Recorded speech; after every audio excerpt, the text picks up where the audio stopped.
ព្រះអង្គមិនមែនជាតុលាការមិនមែនជាអ្នកវិនិច្ឆ័យរកខុសរកត្រូវហើយរឹតតែមិនមែនជាអ្នកទទួលពាក្យបណ្ដឹងដើម្បីកាត់ទោសអ្នកណាម្នាក់នោះទេ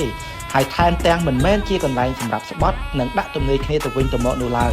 ព្រះអង្គគឺជាព្រះពោធិសត្វនៅក្នុងព្រះពុទ្ធសាសនាមហាយានដែលមានឈ្មោះថាអវលោកតេស្វរៈទ្រង់គឺជាទេពនៃការធ្វើអំណោយទានអ្នកមើលសុខទុក្ខបីបាច់ថែរក្សាសត្វលោកជានិច្ចកាលដោយដែលយើងបានដឹងរួចមកហើយថាកាលពីនគរសង្ក្រាននៅរាជធានីភ្នំពេញគឺយើងបានដាក់រូបសេះពីហៈដែលជាអវតាររបស់ព្រះអង្គទៅជួយអ្នកលិចលង់សំពៅ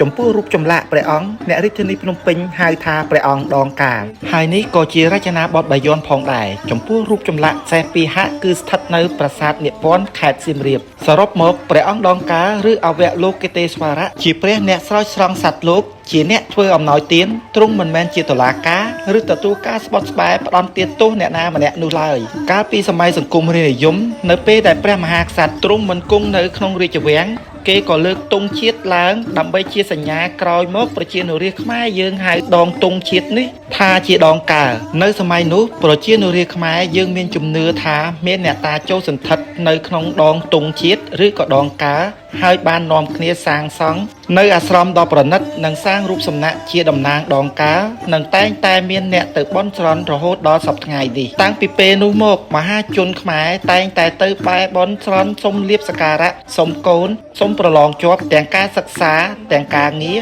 មុខរបរគ្រួសារនិងបែបបន់ស្រន់ផ្សេងៗតាមជំនឿរៀងៗខ្លួនដោយមានការអុជធូបផ្កាឈូកស្លាពណ៌និងលេខភ្លេងពិណពាទ្យដាក់ថ្វាយព្រះអង្គជាពិសេសថ្ងៃសិលនិងពេញបរមីបានសម្រេចគ្រប់គ្នាផងដែរបើតាមវចនានុក្រមសម្ដេចព្រះសង្ឃរាជជួនណាតពាក្យថាអវលោកតេស្វរៈឬអវលោកកិតេស្វរៈមានន័យថា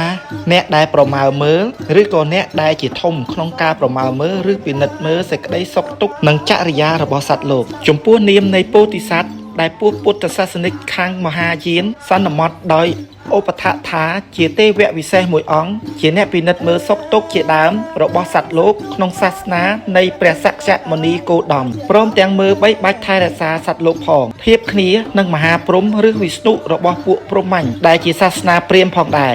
គេច្រើនធ្វើមុខ4នៅកំពូលប្រាសាទឬកំពូលចេតិយសម្គាល់ថាជាព្រះភ័ក្ត្រនៃអវលោកតេស្វរៈដើម្បីការពារភយន្តរាយទាំងពួងប៉ុន្តែហៅតាមលទ្ធិព្រាហ្មណ៍ថាជាមុខព្រហ្មចំពោះឈ្មោះរបស់ព្រះអង្គគឺមានច្រើនជាងអាចហៅអវលោកតេស្វរៈឬអវលោកេស្វរៈឬក៏លោកេស្វរៈជាដើម